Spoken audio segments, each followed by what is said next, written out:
welcome the Center for the International Politics of Conflict, Rights and Justice, together with the Center for International Studies and Diplomacy, which is just down the hall here, is hosting today's event on good enough governance. I just interviewed Professor Krasner. That will be video.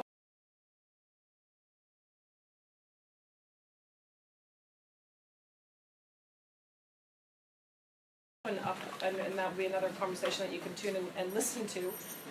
Stephen Krasner is the Graham H. Stewart Professor of International Relations at Stanford University. He is currently living just for a few weeks, for about a month or so, in Berlin, where he's affiliated with the Free University of Berlin. We had Professors Thomas Risse and Tanja Borzel here. He's working with them in Germany right now. He is also a senior fellow at the Freeman Spogli Institute and the Hoover Institution at Stanford University. He is distinguished in the world of practice, which is very important for our speakers who come into the CISD, because it's really sort of what that program is all about. Those who've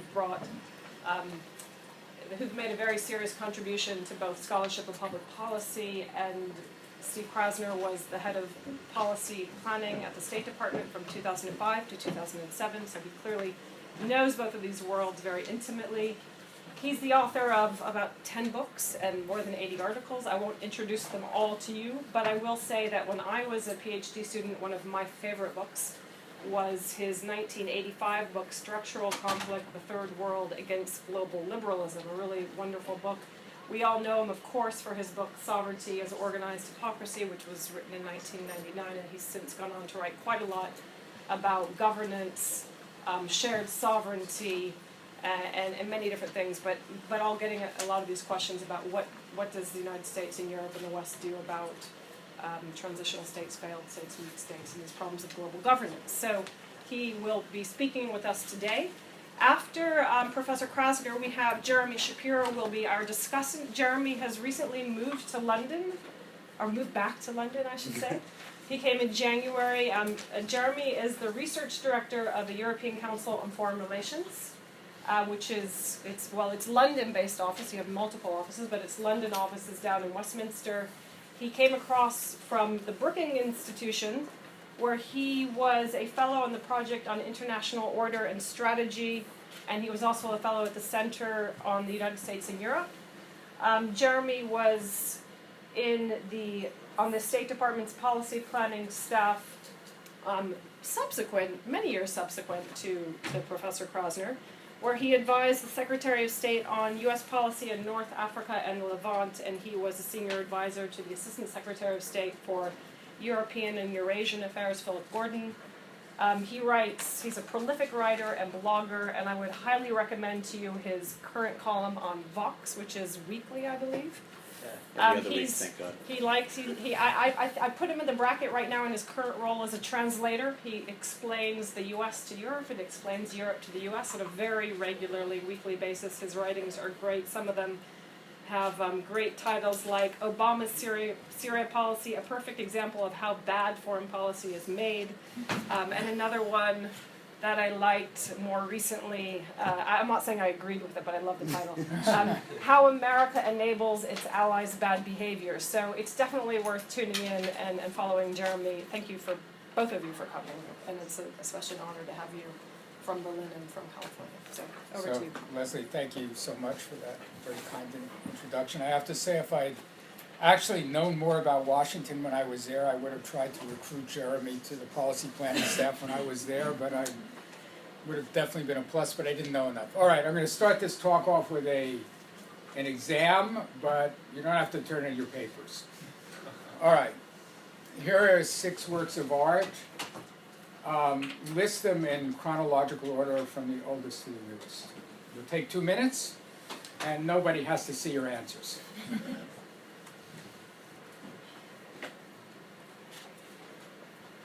Okay, I'll give you a whole minute here to think about this. Newest to oldest. From oldest to newest, or if you want to do it, from the most ancient to the most recent.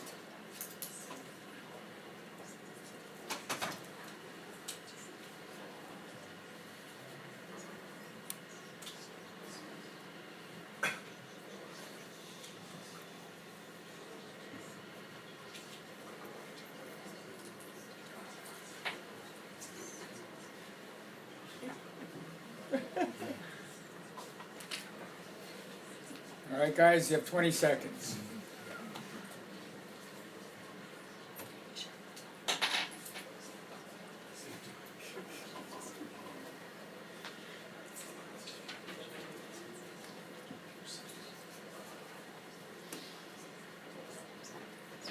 Okay, so here are the answers.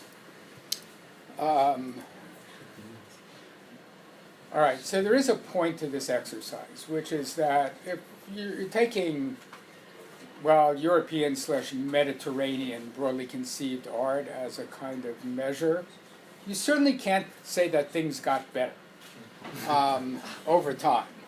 So if I can just go back for a second, I mean, one thing that surprised me, so, I mean, Nefertiti, I mean, I assume you're all familiar with, 1350 BC, this is a bust which is in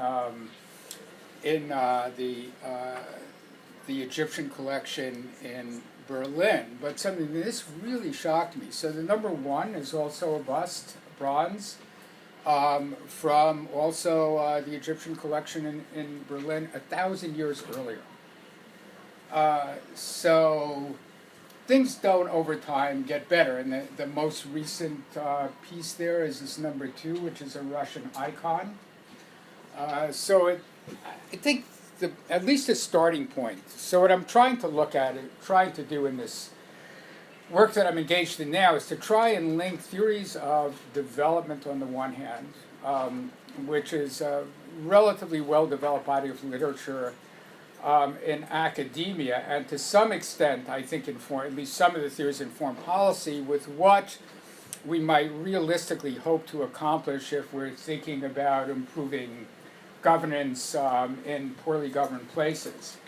I do think this problem, the fundamental problem is, and to some extent I know I'm looking at this from an American perspective, that thinking about what to do with badly governed places is the most difficult issue, which is on, I think, the agenda now for American foreign policy. So if you look at the other big issues that are out there, China and Russia, there's a very well-defined debate. It's pretty clear what options the Americans have chosen.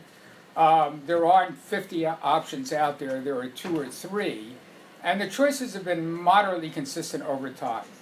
If you think about issues associated with dealing with badly governed states, the general consensus in Washington would be Bush tried to do too much, Obama tried to do too little. Bush tried to dramatically change and democratize the Middle East, and Obama, if you look at his recent interview with Jeffrey Goldberg in The Atlantic, is basically saying, forget about it, there's nothing that we can do here. But we have no sense of what realistically might be accomplished in poorly governed places in a way that would benefit both people living in those places and benefit the more industrialized parts of the world as well. So that, and what I'm trying to do is to, now it's clear now that everybody thinks that, you know, spreading democracy is not going to be effective. And Obama has certainly taken a fair amount of criticism, although less criticism, for what looks to be attempting too little. But if you want to say that there might be positive things that we could do, what could they possibly be? And this is a more difficult question than thinking about what policies should be towards America, towards Russia and China, where regardless of what options you think are most attractive, it's pretty clear what the options are. I think if you're dealing with poorly governed states, the problem is we have no clear sense of what the options are. All right, so one thing that you can say, and this is only to reinforce this little exercise in art history, things have not gotten better in any kind of linear way. So if you go back to the beginning of the Industrial Revolution, I mean, this chart begins with 1820, what you see is that per capita income in various areas of the world is pretty close together. Maybe the ratios in 1800 from the richest to the poorest countries were about 4 to 1. There are some arguments that say maybe European economic development begins at a somewhat earlier period, maybe around 1500, before the Industrial Revolution. But if you look at what's happened since, some parts of the world have done great, and other parts of the world have done basically nothing. So it's hard to I think, looking at our experience over the last 200 years, to think that there's some automaticity to economic development. despite that, I think many of the assumptions that inform, sometimes implicitly, foreign assistance programs and various other efforts at promoting economic development assume that you're going to have this linear development, and that things will in some natural way simply get better. So if we look at theories of state development, and by state development I mean situations in which countries have become economically wealthy and have consolidated democracies as their political system, there are really three candidate theories that are available in the academic literature. And I'll go through each one of these. So one is modernization theory, the second institutional capacity, the third rational choice institutionalism. The first two, certainly the first one is very familiar, the second one is reasonably familiar. This last theory, elite bargaining and competition, is certainly the perspective which is dominant now in American social science. And I think it's had some modest impact in other places, but it's not a theory which has penetrated in any serious way the policy-making world. Modernization theory. Modernization theory basically assumes that if you can just find your way to the bottom of the up escalator, you're going to go all the way to the top like this happy couple. The uncaused cause, the basic driving force in modernization theory, is a combination of technological change and population growth. If you have technological change and population growth, you have higher levels of income. If you have higher levels of income, you have a larger middle class. If you have a larger middle class, you have the social foundation for consolidated democracies. In this theory, all good things go together. If we can just find the right starting point, we're going to be able to get all the way to the top. And it is true in this theory that these arguments about a growing middle class are central to the theoretical perspective because it's this larger middle class that has a set of attitudes that make political democratization possible. So people have leisure, they think more independently, they're confronted with cross-cutting cleavages, they're more secular, which is true in Europe, but not true in the United States, as it turned out. But with this larger middle class, you have the social foundations for a democratic political system. If you think modernization theory is correct, you can make a very, very clear prediction about what will happen in China. China will grow richer, it will have a larger middle class, it will transition to a democratic regime. It's a completely clear prediction. There's been a great deal of work conducted on modernization theory, some of which supports modernization theory and some of which does not.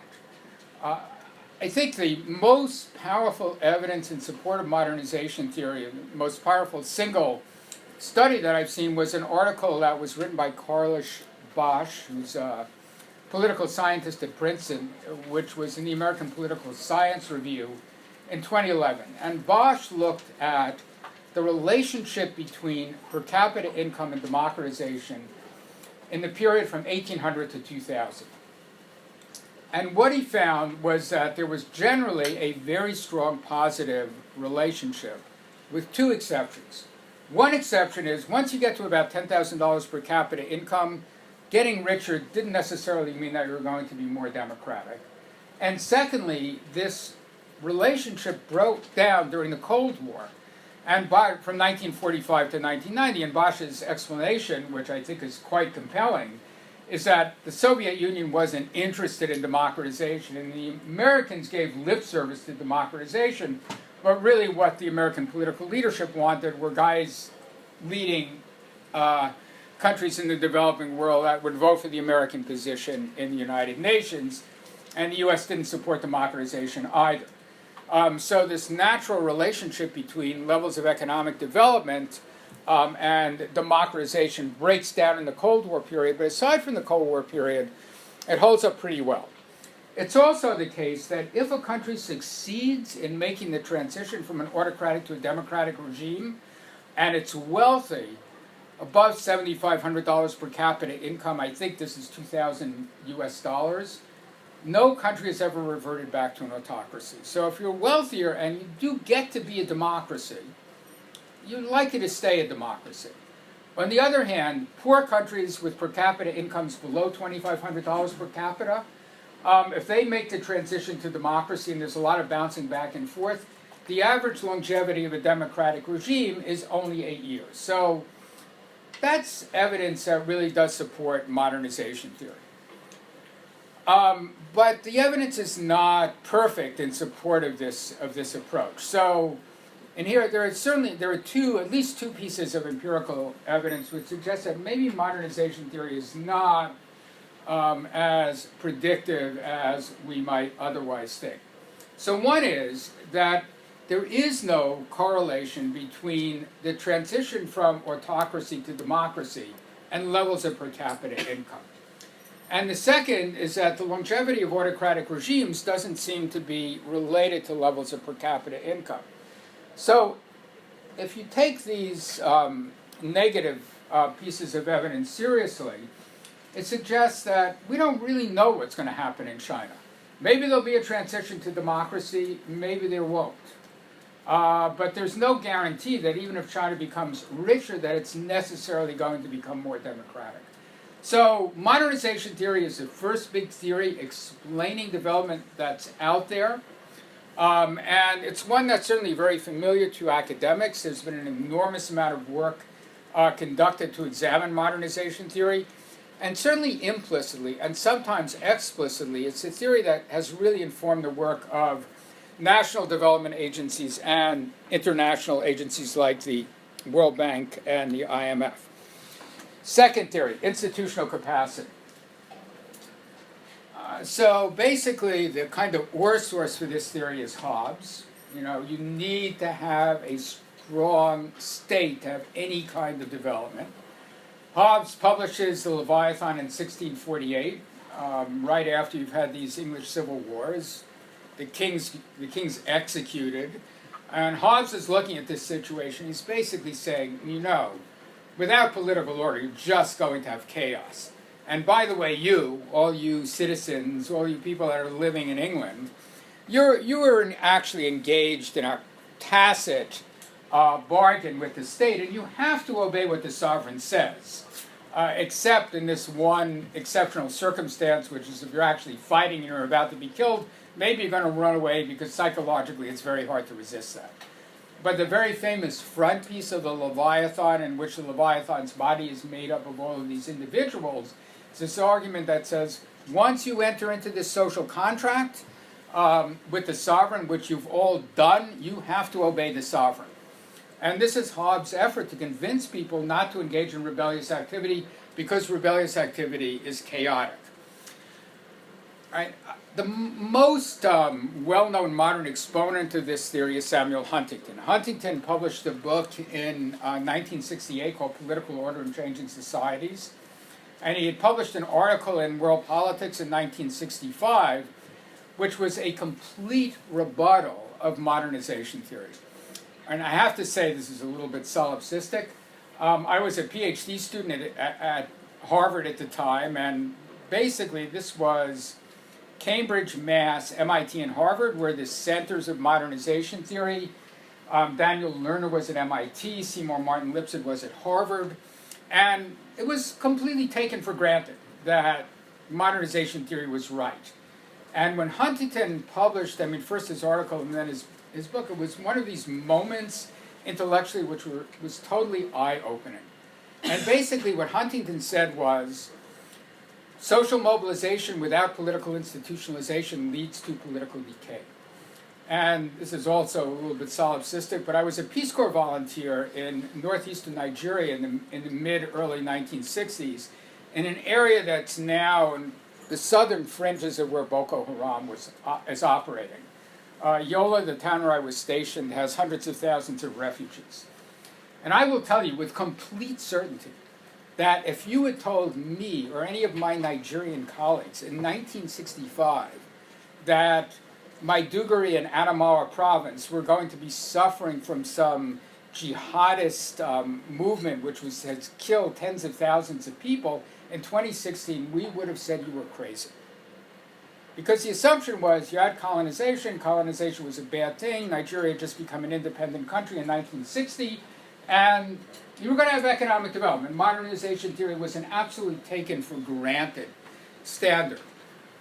it was very insightful for Huntington writing in the mid-1960s to have this alternative argument, and it was not at all self-evident in the mid-1960s that things in some parts of the developing world were not going to go as well as people at that point expected. So Huntington's basic argument here is that you can go up the up escalator, but you can also fall down the up escalator, and if you have a lot of people who are more highly educated and more urbanized, that's not necessarily going to be a good thing. If you don't have an institutional structure that can deal with the demands that these populations will have, you're likely to have political decay. The big challenge for institutional capacity theory is then to understand where state capacity comes from. The most well-known argument, which at least in contemporary literature is associated with Charles Tilly, is the argument that the state makes war and war makes a state. If you're in Tilly's argument, Tilly developed this argument mainly looking at Central Europe and mainly looking at Prussia. And his basic argument was if you're sitting in the middle of Central Europe, where you don't have much in the way of natural barriers, if you want to prevent yourself from being overrun, you need to have institutional capacity because you need to develop an army that's capable of defending or even expanding your realm. And to do that, you have to have effective means of generating capital. So Tilly argued capital and coercion were the central things that a state needed to survive. Now, Tilly obviously recognized that this didn't always work. About 2 weeks ago, I flew from Berlin to Warsaw, and what you see is it's just flat. And while Prussia actually did pretty well in this environment, Poland did extremely badly. And Poland disappears from the map of Europe from the 1790s until 1918. So no guarantee that if you're externally threatened that you're going to develop adequate institutional capability. But if you don't, you're going to be in a lot of trouble. My colleague Frank Fukuyama has applied the same argument to China, I think in a very insightful way. China suffers a series of 300 years of civil wars, which end in 221 BC, when for the first time in China you get something like a unified dynasty. And you've had more or less a powerful state in China ever since. But the argument is that this happened because the dynasty that actually finally triumphed was able to mobilize effectively a level of military capability that was able to dominate, I mean, not all of modern China, but a lot of China. And the mobilization efforts here were actually much more impressive in terms of percentage of the population than what you had, for instance, in the Roman Empire. So very formidable. This picture is from McGregor. Is that the guy who used to be head of the British Museum and moved to Berlin? This 100 great artifacts in pictures in human history. So this is the first picture that we have of a king, a human ruler. And this is King Den in Egypt, 3000 BC, and it's very evident what he's doing. You want to stay in power, you smash in people's heads. So this war makes a state and the state makes war. This is the most dominant theory that we have about where institutional capacity comes from. All right, there are also a bunch of other theories, and there really is, I have to say here, no consensus in the literature. So there is a set of arguments, and this is very much consistent with modernization theory, that social coalitions, especially social coalitions derived from the middle class, or at least people that have commercial interests, are likely to make demands on the state for higher levels of efficiency. So there are a series of arguments about early modern Europe. Hendrik Spruit would be one source for these, in which you have early developments of state capacity in city-states, especially members of the Hanseatic League. One thing that you had developed in city-states was a uniform system of weights and measures. Why do you have a uniform system of weights and measures? Because if you want to have an effective merchant class and engage in international trade, it's very good to have some set of standards which don't arbitrarily change from one place to another. This argument has been made about Somaliland, which is this little corner of Somalia, unrecognized by anybody, which is actually functioning pretty effectively. But the argument is that in Somaliland, you actually had a set of rulers and a merchant class which wanted the state to operate more effectively. One of the graduate students in Berlin at this institute where I'm sitting has spent some time in Somaliland. And he said when you actually cross the border into Somaliland, they have a completely modern system, including all of the devices that you would need to identify someone securely when you're crossing actually into Somaliland, even though it's not recognized. Standard argument for the United States in the last part of the 19th century is that in the beginning of the 19th century, and even after the Civil War, where 700,000 Americans were killed and is still the most costly war that the United States has ever fought, you had a very weak state. And the general argument is that the United States, the federal government was extremely weak, and that it was basically a political system that was dominated by courts and political parties, that governments were very ineffective. And the argument is that you had a more effective government develop in the United States in the last part of the 19th century because there are a set of demands that are made by the middle class and by industrialists, for the production of railways, for more efficient policing. In New York City, I'm not sure it was 1923 and 1912, when you had the first black person, African American, as a police officer in New York City. Before that, the cops in New York were what? What ethnicity? Irish, that was it. Irish ran New York, that was it. You wanted a job as a cop in New York, you had to be an Irish person. So that you have a larger middle class, and the argument is that this larger middle class does put pressure on the state to operate in more effective ways. All right, so social pressure is one argument for another argument for state capacity. Colonialism is a third argument.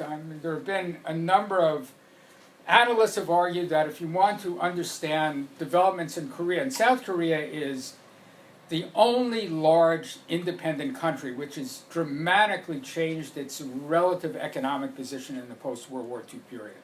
Per capita income in South Korea was at level of West Africa about the same as Ghana in the 1950s, and now it's an OECD country with per capita income in the mid-20,000s. But the argument is that, so explaining that is kind of a mystery, and South Korea is a very exceptional case. But one argument is that, and the Koreans definitely do not like this argument, is that Japanese colonialism contributed to Korean economic development by bringing in industry, by introducing a bureaucracy, and by having a significant land reform.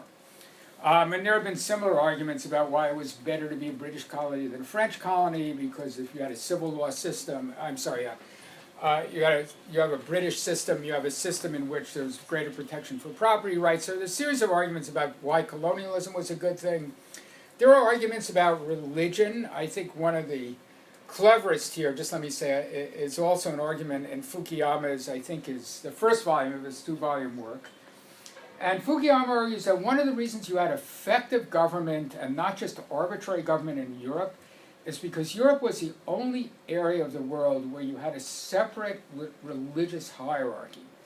So Henry IV in the Snows of Canossa, that's a canonical moment. But you had a situation in which the church, even though it didn't actually have weapons, was able to provide some check on secular authority. And in other areas of the world, this did not exist. So in the Islamic world, secular and religious authority refused in the body of the caliph. In South Asia, you did have a separate religious group, the Brahmins, in Hinduism, but they weren't hierarchically organized. In East Asia, China, it's not really a separate hierarchical religion at all. So the argument is that in Europe, because you had this separate and distinct set of religious authorities that were hierarchically organized and independent of secular authority, you were able to provide some set of checks and balances on the arbitrary exercise of power by kings. So that's another argument. There's also arguments about internalized norms. So the Prussian monarchs in the 17th century, they basically peopled the German bureaucracy with Calvinists. And the argument here is they did this for the same reason that Weber argues that in the spirit of capitalism, that there was a kind of internal drive, mainly derived from religious beliefs, which led Calvinists in the bureaucracy in Prussia to do the right thing, as opposed to taking bribes and supporting their family members. So there are lots of arguments out there about where state capacity comes from. The last of them, I think, is a set of arguments about exceptional leaders. All right, this is my only other art test. The guy in the upper left, who is it? Somebody actually knew this. I was really impressed.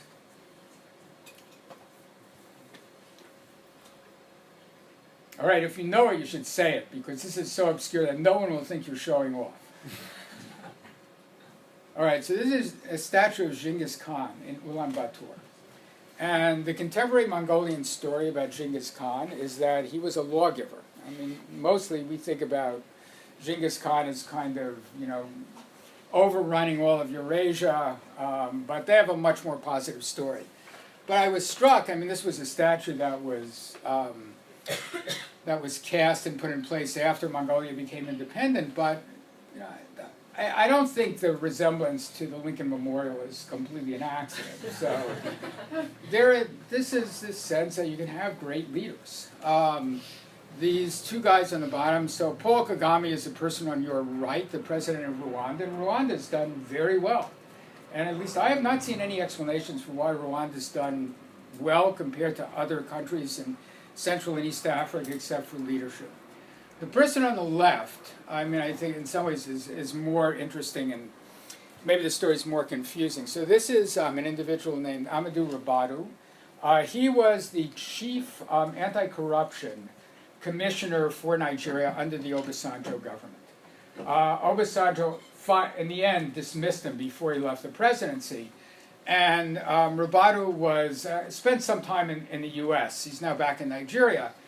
And he gave a lecture in which he described the situation, and there are people you listen to and you completely believe them. I completely believe this. He said he was sitting in his office when he was the anti-corruption commissioner. Someone came into the office and put a briefcase down in front of him, opened the briefcase, and there was $15 million in the briefcase. This was someone that Rabadou was investigating. And Rabadou said, I closed the briefcase and I took it to the state prosecutor.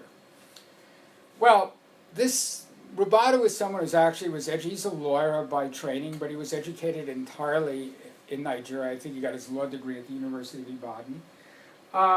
A very impressive individual. Someone asked him at this talk how worried he was about his personal safety. And essentially what he said was, I mean, he knew he could be shot, and he'd certainly been threatened, and he still kept doing the same thing. So you might have these really impressive individuals. And that might be another explanation for where state capacity comes from. But in any event, if you look at this argument about institutional capacity, there are a number of different arguments. War makes a state and the state makes war is the most prominent that you could rely on, and no real consensus in the literature about where state capacity actually comes from. I think if you look at contemporary practices in terms of assistance to poorly governed states, this institutional capacity argument is important. And there is this idea of technical assistance or training, so that if you're an external actor, you can go, for instance, the Americans who spent a lot of money training the Iraqi army and the Afghan army, and the American army actually knows how to engage in training. What the American army doesn't know how to do is to take these guys that have been better trained and actually have them link up with the objectives that might be in place from political authorities within countries. But this idea of institutional capacity certainly is a second argument that's informed the way in which I think we've approached weakly governed states. All right, third argument, rational choice institutionalism. All right, this is already way too many syllables to even think that this is going to penetrate into the policy environment. I actually think 20 years from now that there'll be more people that have taken economics courses and they'll understand this approach now, but if you kind of said in government, look, what we really need to do is to figure out whether we can create self-enforcing equilibria in target states, believe me, after the word self, the eyes of whoever you were talking to would have glazed over. But the argument here is essentially the following, and let me say the two, I think, major reference points here are Acemoglu and Robinson's book, which was published in 2012, and North Wallace and Weingast, which appeared in 2009. The basic idea is this. Political development is a result of calculations that are made by political elites. Political elites are always self-interested. They're always strategic. They don't always share the same interests. What political elites want to do is to stay in power.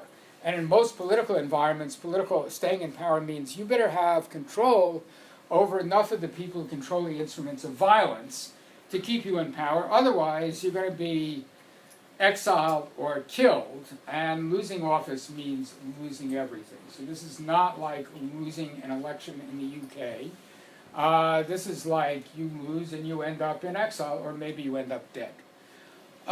So the key argument here is that you have political development, and this is a very sharp contrast with institutional capacity theory. The key argument here is that to have an effective state, you have to have a state which is willing to tie its own hands. If the state is unconstrained, which is kind of the assumption for institutional capacity, what you will have is a situation in which the state simply acts in arbitrary ways.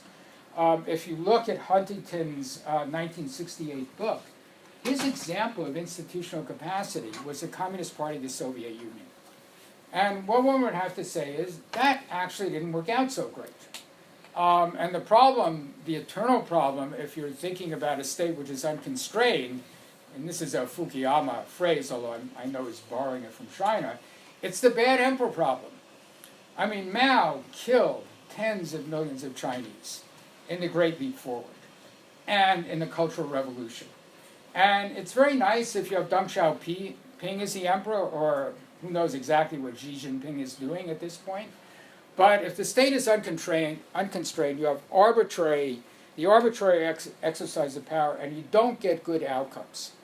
I think if you're thinking about the ability to actually have a technologically dynamic environment, it's very hard to imagine how that can happen if you have a state that's unconstrained. In the early part of the 15th century, the Chinese treasure fleet, which was composed of ships that were at least 10 times larger than anything that the Europeans had, was halfway down the coast of East Africa. At which point, the emperor ordered the treasure fleet to return, ordered all of the ships burned, and stipulated that no ships could be constructed in China that were larger than ships that you needed to conduct coastal shipping. Why? Because the kind of dynamism that was arising as a result of Chinese maritime capacity was threatening to the state and to the rule of the emperor. And if you look in general at technological development over time, China clearly has more advanced technology than Europe has until the 19th century. There was an exhibit at the Metropolitan Museum of Art a couple of years ago on the global textile trade from 1500 to 1800. And I'm not sure I looked at every piece that was in this exhibit, but I could only identify one single piece of the hundreds of things that were exhibited, which was an example of a textile product that went from Europe to Asia. And that was a wool mantle that Japanese samurai wore underneath their armor. Other than that, everything went from China to the US. As you know, I mean, England fights the Opium Wars because it wants to be able to sell stuff to China, but there's nothing that the Chinese want. So the Chinese clearly have technological advantage over Europe. For millennia, it doesn't lead to anything like sustained economic development.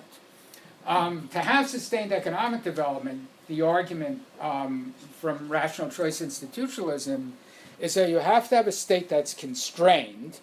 You have to have a situation in which political leaders cannot prevent creative destruction in the area of technology from taking place. All right, so this is very different than institutional capacity. Institutional capacity says you need a strong state. Rational choice institutionalism says you have a strong state, you're just going to end up with the state acting in arbitrary ways, and the state acting in arbitrary ways will not be a good thing. right, secondly, this is very much, this institutional capacity argument is very much a path-dependent argument. Outcomes are the result of random events. There's no necessary teleology.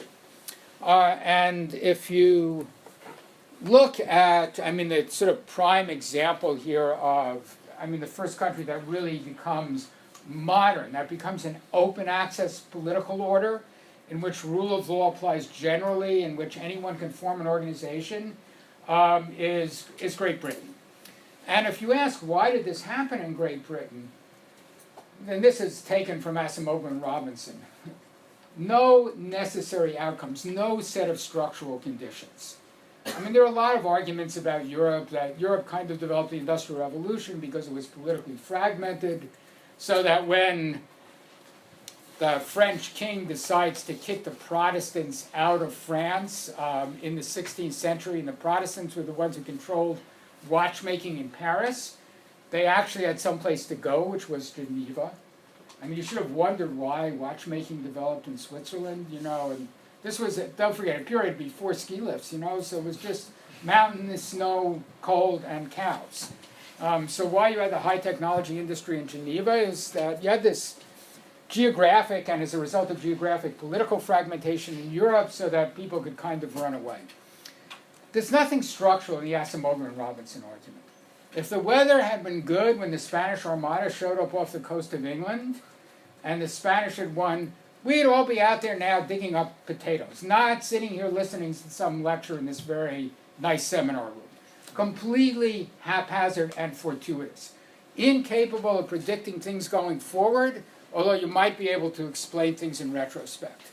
So there is a set of developments in England from the Magna Carta, I mean, right through the Glorious Revolution and then the Industrial Revolution, which didn't have to happen, but did happen, and it's why you have, the argument is in a very small, limited area of the world, this very impressive set of developments in terms of economic and social well-being and consolidated democracy.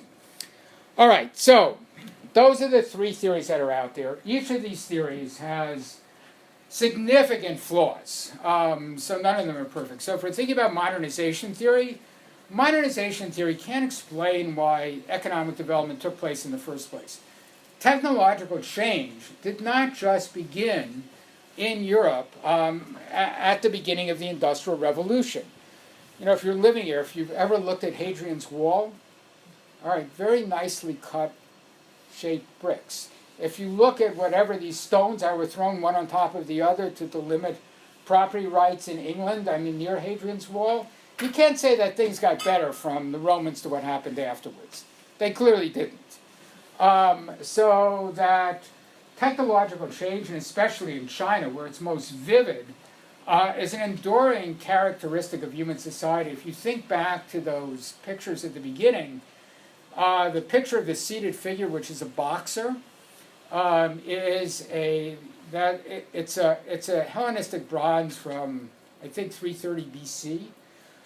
It's a tremendously impressive piece, and there are very few Hellenistic bronzes around because basically they all got melted down, and what's left are the few pieces that they've discovered in shipwrecks in the last 100 years or so, or I think actually the boxer was actually dug up from someplace.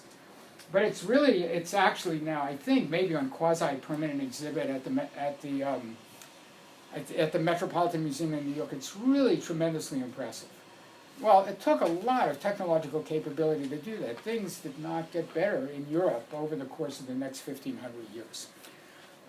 So you're in a situation in which modernization theory can't explain why growth took place. If the theory relies on technological change has been a constant. Growth obviously has not been a constant. Institutional capacity theory.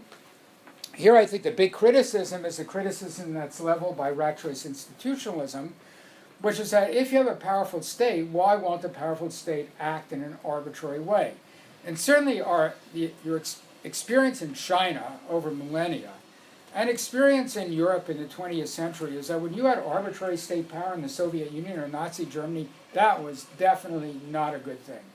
So as messy as politics ends up being in consolidated democracies, and it's looking at the situation in the United States and parts of Western Europe now. It's very messy.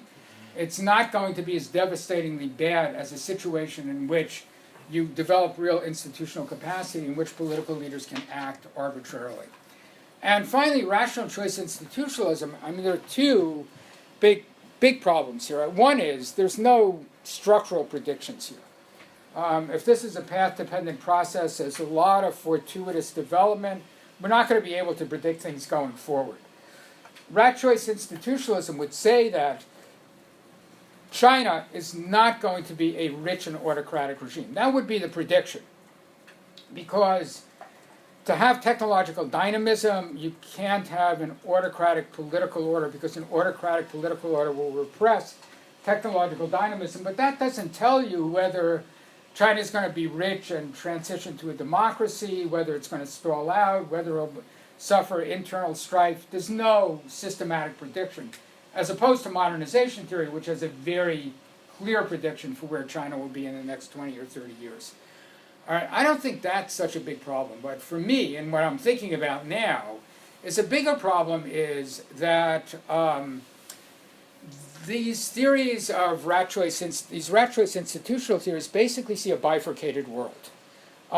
There's a open access, inclusive OECD world, and then there's all the rest, which is closed access and exclusive. But that clearly isn't exactly right. We know that there are a bunch of countries in between.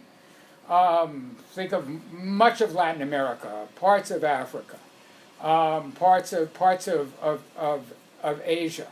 So we might be able to say with some confidence that there are about 60 countries down at the bottom, which we might think of as countries that are at least subject to state failure, even if they haven't failed, which are basically governed by rent-seeking regimes. And then there are maybe most of the OECD world, but not all of the OECD world, maybe 30 countries at the top.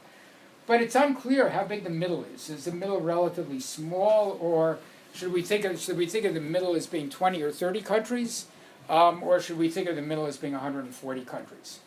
And I have to say, I haven't solved this problem, and there's no actual solution in the rat choice literature. All right, so I do think, though, if we look at these theories, that this rational choice institutional perspective is the one that's most persuasive. And even if you don't fully believe in it, if you just start with, let's say, a relatively simple assumption, which is that political leaders want to stay in power, and that you're not going to be able to be successful as an external actor unless you find policies that are incentive compatible with the policies of the local political elite. And that's an assumption which is not inconsistent with modernization and institutional capacity theory. If you start with that assumption, what it suggests is that if you want to try and identify something that's in between Somalia and Denmark, what we should think about is good enough governance.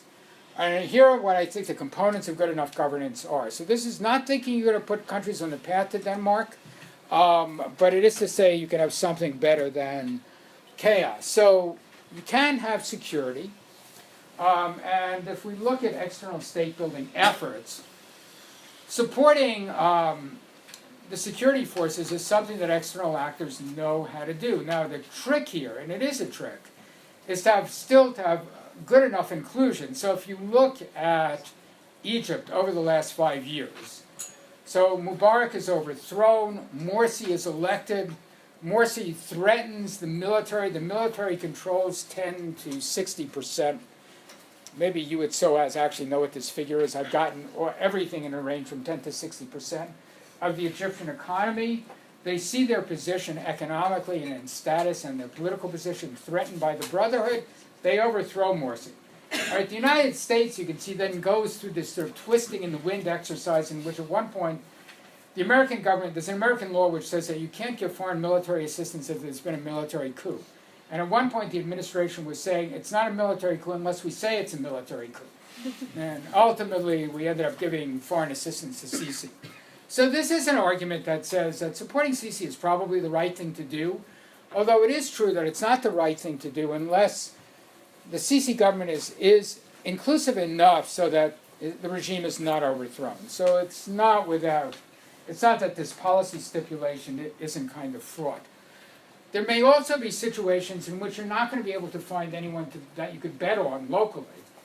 And you may end up, and this is with confederal structures, or even with warlord-like structures, and where you're betting on different components of a country, even if the country is not formally divided. And as a third best option, if you're thinking about a role for external actors, you might be able to engage in some external balancing, which is basically drones flying around wherever, but that's incredibly hard to do because it requires a level of local knowledge, which you rarely have, I think, in Western governments.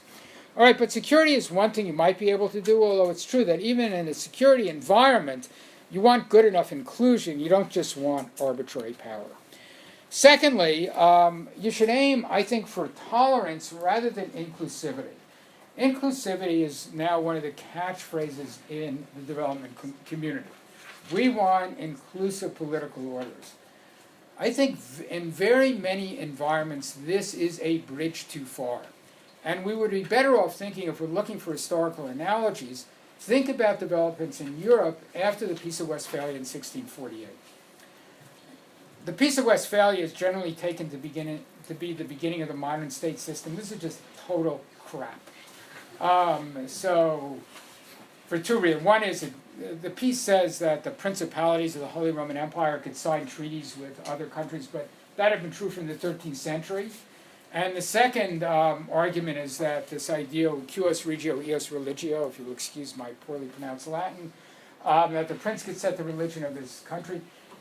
There's a slogan there in the treaty, and it was actually in the Peace of Augsburg of 1555. But if you actually look at the specific terms in the treaties of Osnabrück and Munster, which make up the Peace of Westphalia, what they actually are an attempt to establish religious tolerance in the Holy Roman Empire.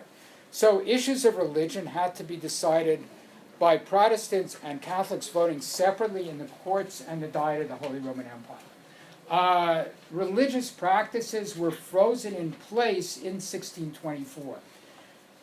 A ruler could not arbitrarily change the religion of the principality. So if a principality was Catholic and a Protestant came to rule, it had to stay Catholic. Well, why did this happen? It wasn't because the rulers of Europe in the 16th and 17th centuries believed in religious toleration. They clearly did not. But they recognized that religious conflict was such a volatile issue that they couldn't manage it. And they had to find some way of taking it off the table. And the way in which they took it off the table was to institute religious toleration. Religious toleration did not mean that everybody had equal rights. If you were a minority religion in some principality in Germany, you might be able to worship privately inside your home. You might be able to conduct formal religious ceremonies outside of the city walls. There was a collection, an exhibit of tombstones in Berlin about 10 years ago in which, and I found this incredibly moving. So there's a tombstone, this is someplace in Holland, in which there are two tombs on either side of a very high brick wall. And the tombs are columns, the monuments are columns, and across the columns are these hands reaching out and grasping each other. Well, this was a husband and wife. One was Protestant, the other was Catholic. They could not be they could not be buried in the same graveyard. So to be able to be together in death, they had to construct these pillars with these hands clasped across the top of the wall. But I think that's a better model for something that we could aim for. Full inclusivity is almost, in many places, going to be more than one could hope for. But you might be able to have a set of practices in which you have tolerance, in which people might not have equal rights, but at least they're not going to be killed and murdered arbitrarily by the state. And we've had lots of killings and murderings in Europe in the last 100 years. So tolerance rather than inclusivity. Health has been a very successful story in the post-World War II period. Life expectancy has increased by about 30 years in many, many countries. Life expectancy in Bangladesh, which is a very poor country, is now 68 years. I think improvements in health, and a lot of this, not all of it, but a lot of it's a result of external aid activities. These are activities which are incentive compatible with rulers even in operating in rent-seeking states. So if you can implement an effective immunization policy, which you've had for smallpox, you can eliminate a disease which was killing tens of thousands of people.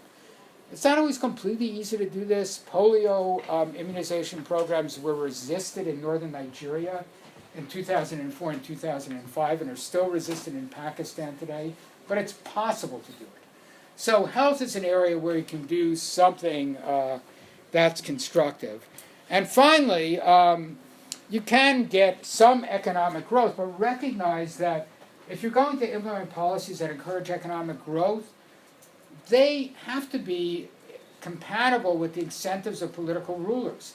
So political rulers are going to take their cut. There will be corruption. You're not going to be able to eliminate corruption. Corruption is the grease that makes these systems function. Political elites are not going to accept policies which make it impossible for them to be corrupt. But that doesn't preclude the fact that you might have some economic growth. So this is only to say that I think if you're thinking about what external actors might do, you could aim for good enough governance. Good enough governance is something that would improve the situation for populations in poorly governed states, improve the problems that poorly governed states might generate for the OECD world. It makes things better. It's no guarantee. It might put in place conditions which maybe over the long run, if you look at some of the findings in modernization theory, make it more likely that you could actually have a transition to an open access inclusive orders, but that is it's a significant challenge. And if we had a more modest set of objectives, with a more modest set of expectations, we might have a set of policies that we could implement more effectively over time that would benefit the populations in poorly governed states and in the OECD world as well. Okay, thanks for tolerating.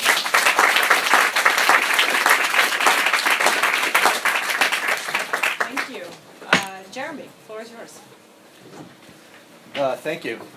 It's daunting to try to follow that up. I don't think I have a lot to add on the Peace of Westphalia, but I did learn quite a bit. I think that Professor Krasner has done us a great service in giving us this sort of overview of the development theories, and particularly in highlighting this very fundamental incompatibility between a lot of the external state-building activities that we see and the interests of national political elites, which in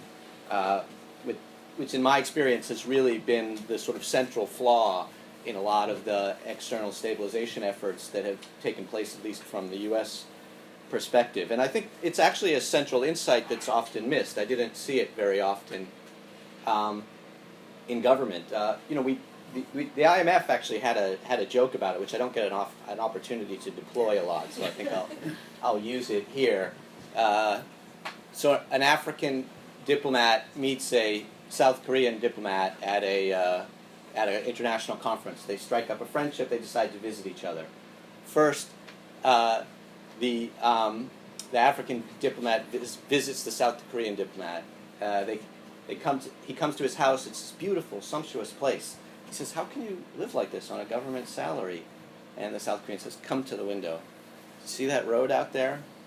Yeah, I see that road. 15% right here." African diplomat is very impressed, but you need to come to my house. So the South Korean visits the African, and he has an even more sumptuous residence in an incredibly poor country.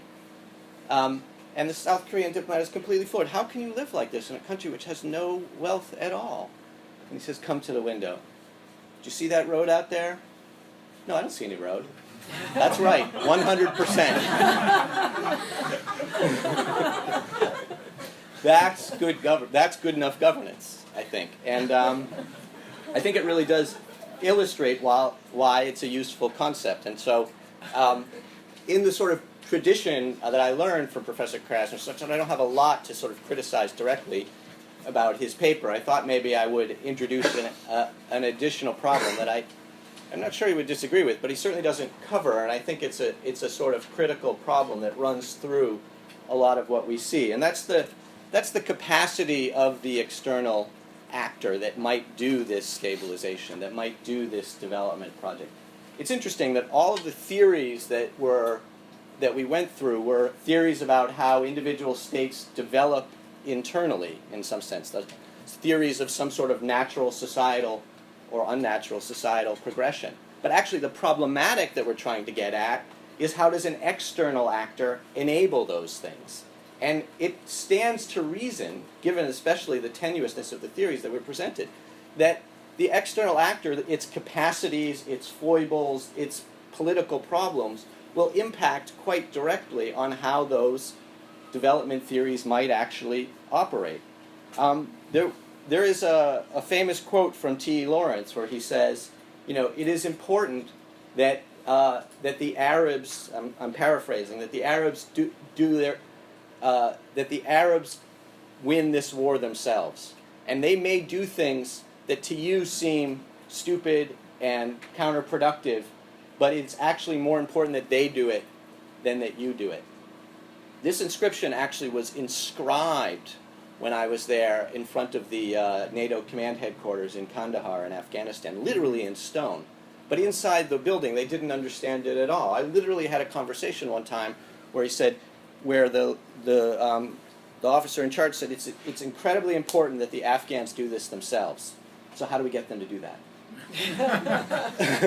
And that's the sort of dilemma that an external actor always faces. I think in a lot of the literature and a lot of the discussions about this, there's a sort of weird, and I think it's semi-present in Professor Krasner's paper. There's a sort of assumption of neutrality that the external actor is just interested in stability, just interested in development, and this, or even democracy. And this is, I think, very obviously, it's a sort of useful assumption for talking about it, but it's very obviously rarely the case in the real world. External actors are political and flawed. You can see this in the entire Syria debate that we began talking about. That particularly before the Russian intervention, the external actors were not thinking about. I'm talking about the U.S. and the West. We're not thinking about intervention in Syria for the purposes of stability. They were thinking about a political purpose, a moral political purpose of overthrowing a regime that was oppressive. I think that it's very clear when you look at the pattern of U.S. Western interventions, both for development and military interventions, that there is no pattern of neutrality. There is no pattern of an apolitical effort at development or democratization. They are exceedingly politicized interventions and really can't be anything else. And this, I think, implies that the neutrality problem extends, I think, well beyond examining our own motivations. We've often treated the state-building exercise as a technocratic process. But as Professor Krasner's paper strongly implies, state-building is fundamentally political, because control over the state is the key political resource in any state. So this implies, to me at least, two issues which demonstrate why the external actor is maybe the central problem in the interventions that we've seen, the failure in the interventions we've seen. First is the very demanding set of requirements that these interventions, that these efforts at development pose on the external actors. First is knowledge issues, which you mentioned. I think it's very difficult to know when you're being in one of these domestic situations, when you're being manipulated by the internal elites, when you're being used. I don't want to question your Nigerian anti-corruption official, but $15 million doesn't fit in a briefcase, right? It's a file cabinet size operation. You can't put it on a table. So I don't trust his story. But, lucky guess.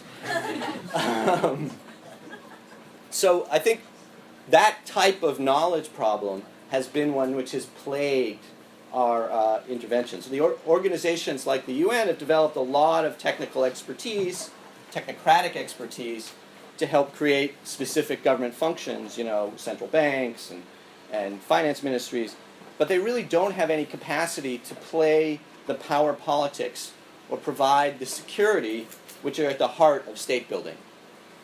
And in fact, even the US government, I would say, lacks an effective institutional capacity to plan and execute these stabilization missions with a sufficient local knowledge to be successful. We can discuss whether it can conceivably develop one. It's a sort of big topic in Washington. But in my view, the last 15 years don't speak very well of this. I spent, for some of my sins, some time in Afghanistan visiting every year between 2006 and 2009.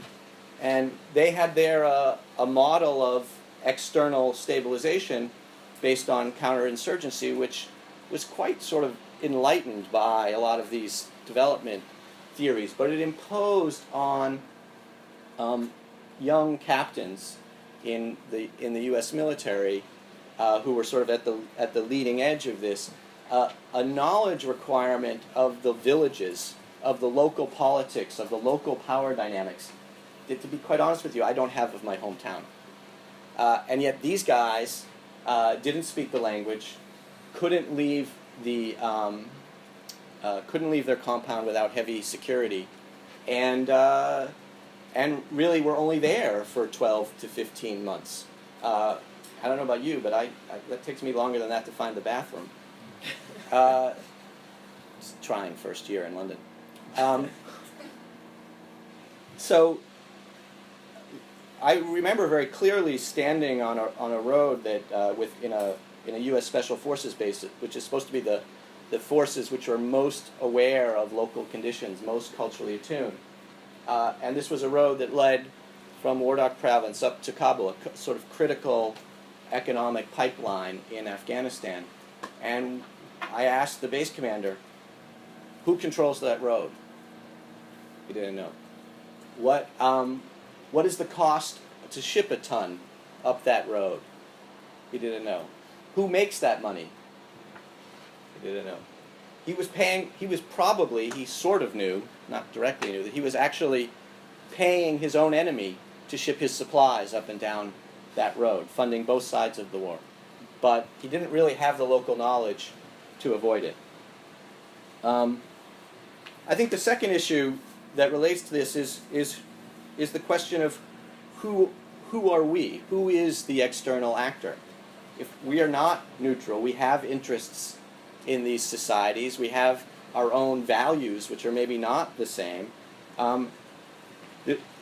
Professor Krasner mentions that security forces that we might help build in these stabilization efforts are used to sustain elite pacts and maintain order. That's an element of good enough governance, which I think is absolutely right.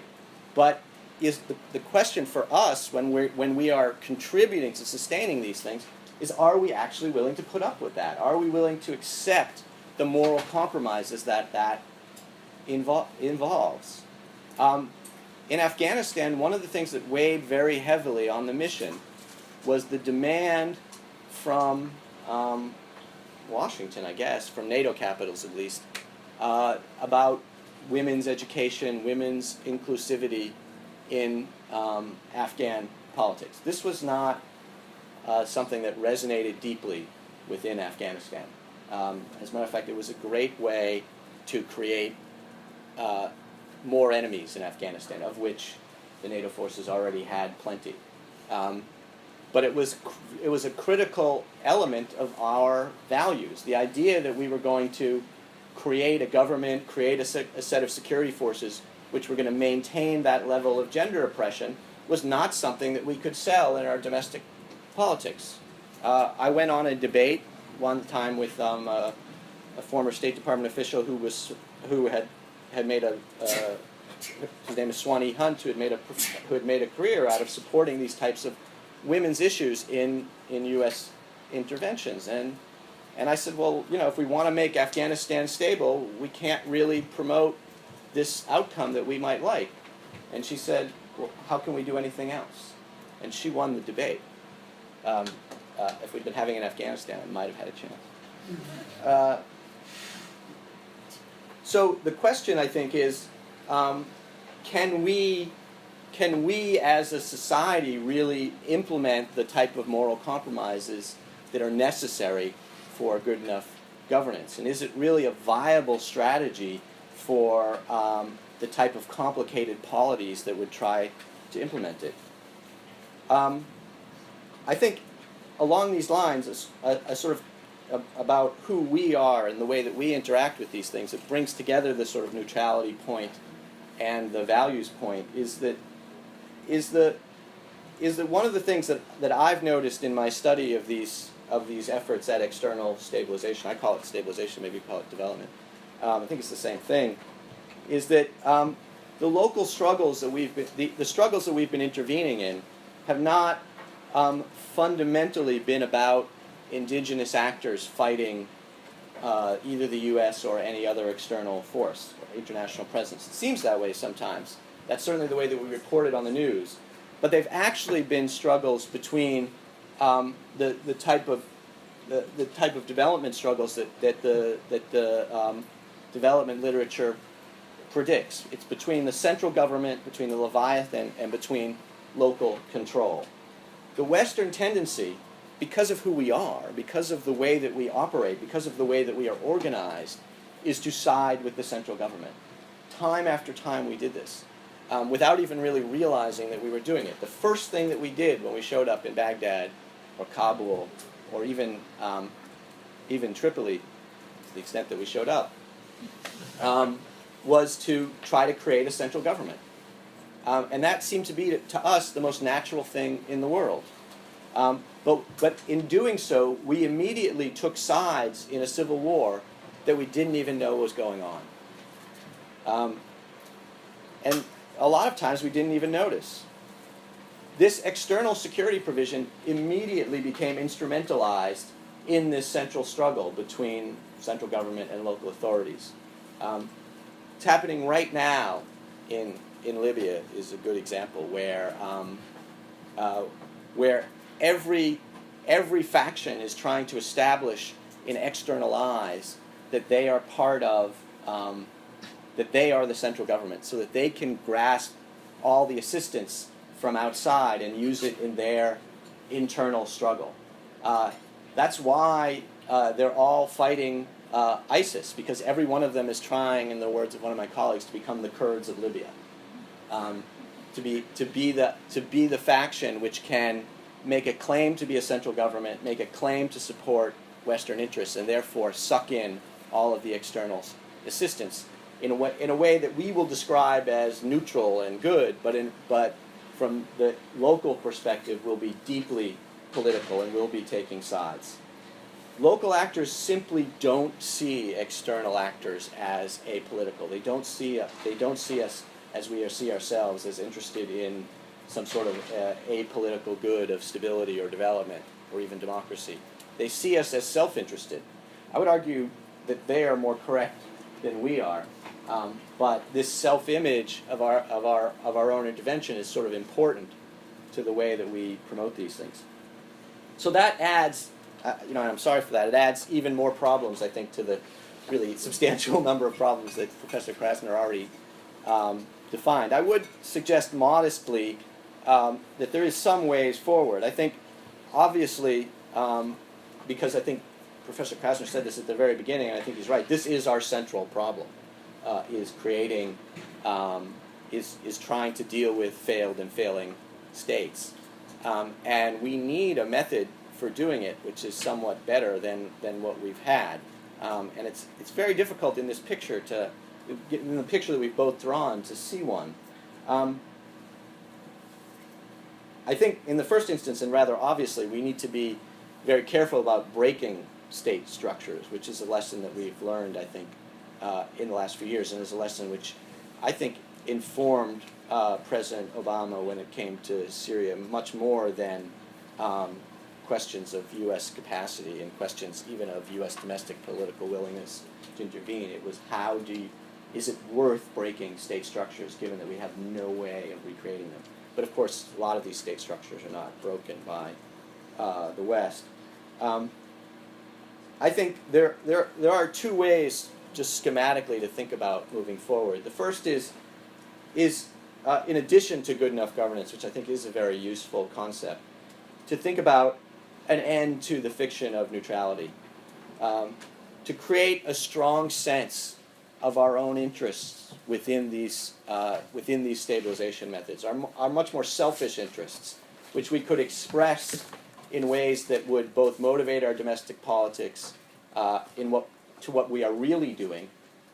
So in the Afghan case, that would be we go to Afghanistan to get rid of al-Qaeda terrorists. That's the only thing that we're interested in. So that we could try to create a sense among people that this is what we're really doing, and that it's and that would have a beneficial impact both at home in the sense that it would limit our political susceptibility to our own expansion of the mission, and frankly, in the countries that we go to who already think this and see any other rhetoric as simply hypocrisy. I think another even, let's say, less modest proposal is to think about the idea of abandoning the model of central state building as a development model, is to stop siding with the central governments in these civil wars without even knowing that we're doing, and think about, without really crossing issues of sovereignty and what is a state and whether we're breaking up Iraq or anything like that. You don't really have to solve those issues, but simply thinking about creating governance at local levels and just allowing it to build up from there, not really worrying about the central state.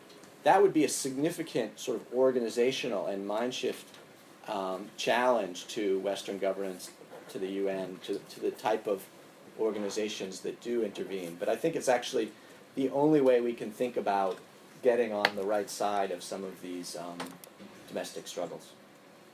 So thank you. Thank you, Jim.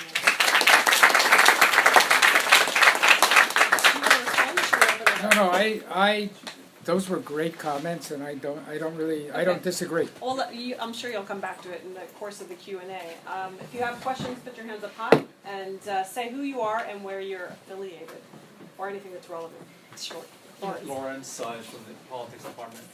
At SOAS. At SOAS, well, I guess that's where we are. I'm not persuaded by your alternative developmental model that you present, because I don't think it doesn't really explain successful cases, for one, better than the institutionalist or the rational choice institutionalism or the institutional capacity one.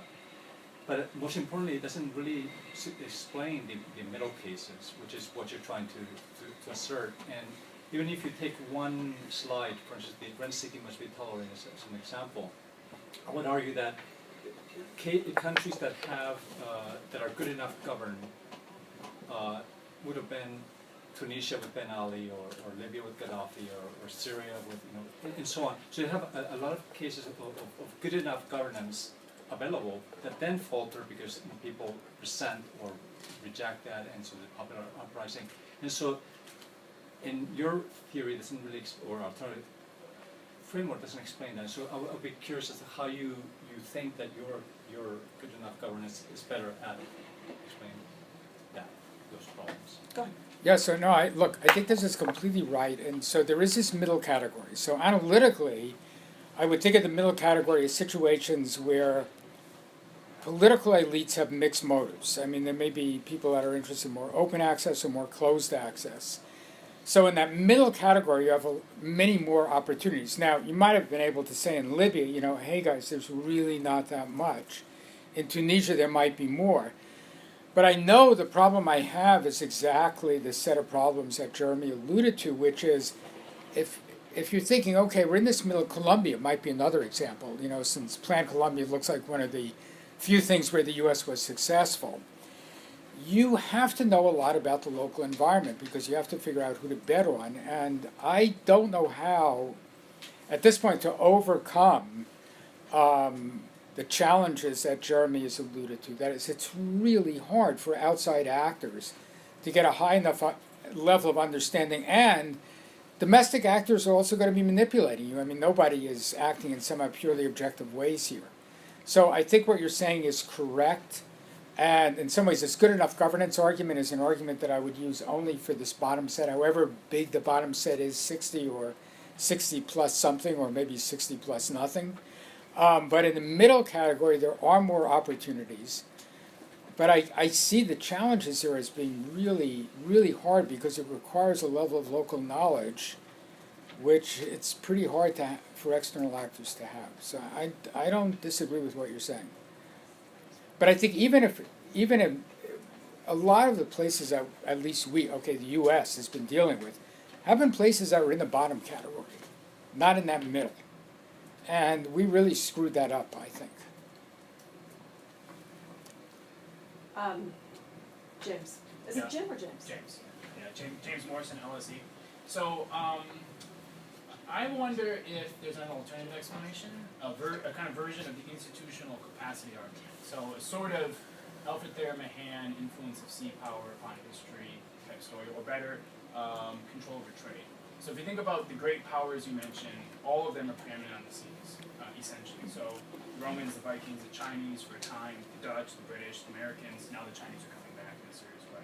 Similarly, the Mongols, Genghis Khan is great, but very short-lived. Why? No sea power, right, essentially. Soviet collapse could also similarly be explained by, it's a large transatlantic empire. And in your specific case about the Chinese scuttling the fleet, it's not about, at least we didn't hear much about how they're trying to control markets. What they really do is they scuttle the fleet, which is their upper hand within this theory, and we would get exactly the result we see. And then similarly, even the kind of development miracles, so not just great powers, but the Asian tigers are all heavily into shipping or trade in some way. So Singapore, one of the most important, biggest entrepôts in the world. So the upshot of this would be the kind of inverse of your 76 argument. So the argument here is control of trade grants states power abroad, which then, as a result, engenders political and economic development at home.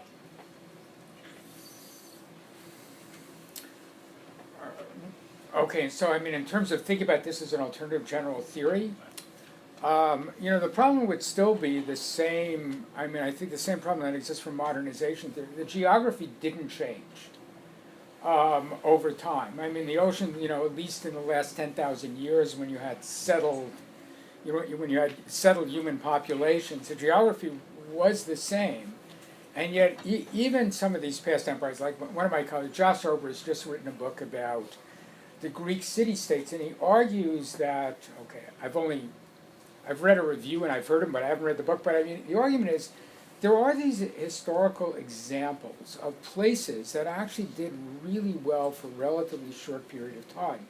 And these places were characterized by at least some degree of open access order, although in the Greek city-states, I mean, it's only, males, and, and a big part of the population were slaves. And you also have a similar set of developments if you look at the Italian city-states in the Renaissance. But they're not able, these things happen episodically, but they're not, these entities are not able to sustain this over a long enough period of time, in part because they don't have, I think, the military capacity to do it. So, I think if you're looking at sort of dominance in the oceans and what that's meant for prosperity, it's possible, I think, that, a policy implication that would follow, and that would actually deal with some of the, problems that Jeremy is raising is, I mean, it would be smart if you could do it, but I mean, here are the impediments of world domestic politics, if you had unconditional trade opening to the developing world. Now, a lot of that trade is going to be trade that's engaged in rent-seeking activity, but some of it might not be, especially if it was basically unconditioned by domestic political characteristics. So that would be a good thing. I think it would support political actors in poorly governed states that you want to support, but it's still no guarantee that you're sort of going to get yourself all the way to the top. I should say, in highlighting, Singapore is completely inconsistent with this theory, and the escape from that is, well, only 5 million people. which is why I described South Korea, as a large state that's changed its relative position. Singapore has also changed its relative position, but not such a large population. I wanted to ask If you introduce yourself. Hi, I'm John Gibson. I'm from SOAS doing a master's degree here at CISD. I wanted to ask about whether you've considered China as an external actor who's interested in helping create its institutional capacity in order to help development. So I'm thinking about their activities in Africa, and if we take seriously this puzzle that we have of the moral compromise that's needed in order to implement good enough governance as opposed to inclusivity, full inclusivity, then is things like European countries joining the AIIB and having an AIIB and a One Belt, One Road for people to join a good thing to bring us to good enough governance. And you might both want to say something here, given the moral compromise question. Yeah. Well, I mean, I think it's very clear in looking at Chinese activity in Africa or really anywhere else that it's let's say not even as disinterested as U.S. activity, which is a low bar. So the Chinese do have a rhetoric that is that claims that it is, but it's not. It's even relative to the U.S. and Western rhetoric very, very hollow, which is almost a good thing, I think, because actually the Chinese are not, I think, through any deep study of Professor Krasner's work, but nonetheless, sort of practicing good enough governance. They bring to these efforts a sense that they don't really care about the sort of institutional development of the state. They're only there to extract whatever resources they want, and they're only interested in the development from the perspective that it helps or hinders that effort, and that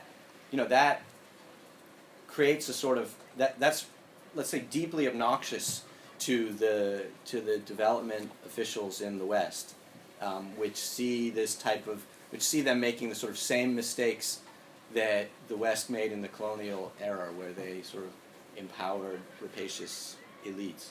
And that's probably true to a large degree. I don't have a strong opinion on it, but I think that it is a different perspective, and I think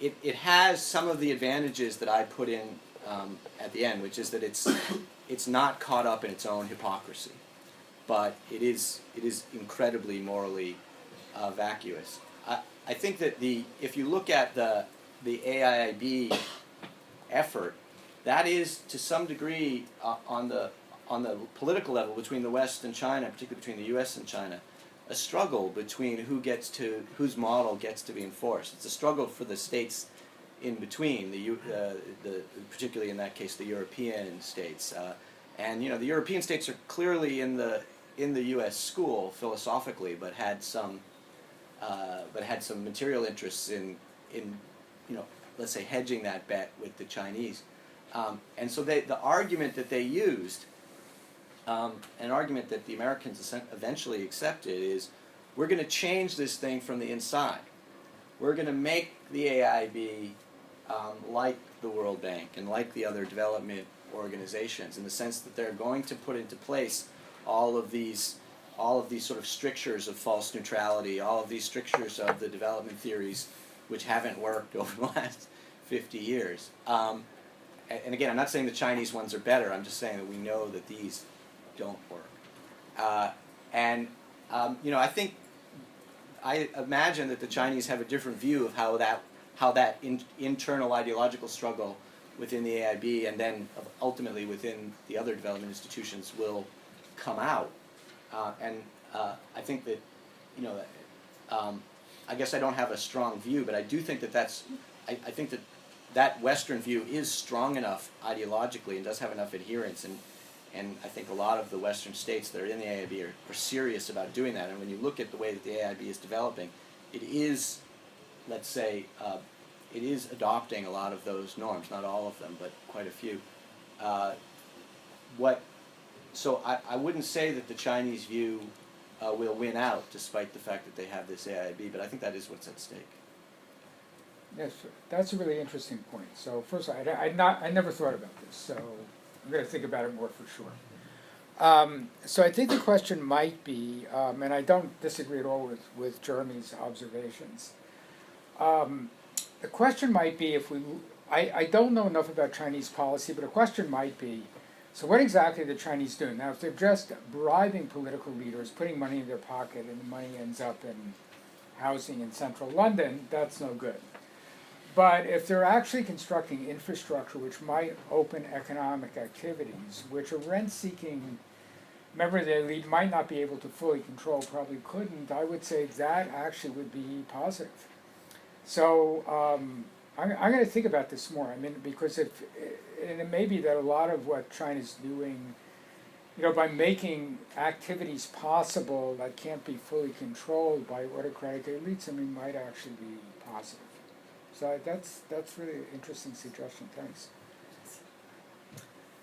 No go. Thanks. And again, so you are. No, good luck, then, so nice. So I have a quick critique and a question. My critique is about your rational choice institutionalism thesis, which I get why it looks appealing compared to the very structural theories of modernization, but to me it seems highly problematic because at the very least it's based on rationality and hindsight. So we're judging events to be very rational because they succeeded. But that's not rationality, and I doubt if we actually look at the decision-making process, there was any rationality involved. We're only judging it as rational because, path dependency worked in its favor. So I have a problem there, but that's just a small critique. My question has to do with a theory that didn't really made its way into your model or your review, and that's state-society relations. And I think that Jeremy pointed to that a little bit in his remarks. So where does that fit in? The way I see it, a lot about the success or failure of external intervention can lie on how it fits within existing complexes of state-society relationships. And if I'm thinking of cases where external intervention actually worked to further weaken these relationships and creating even more aid dependency, especially on aid with regard to security, so dependency on peacekeeping operations, but also dependency on other types of aid and interventions, then I think you have an important variation there, where these kind of good enough governance interventions can work, and other places where they won't. So where does that fit in, the relationship between state and society?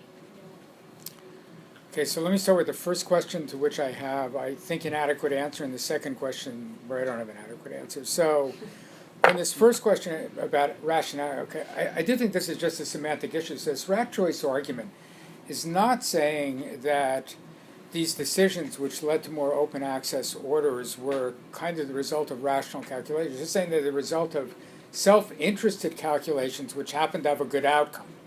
So, the Glorious Revolution, this is one standard argument in this literature.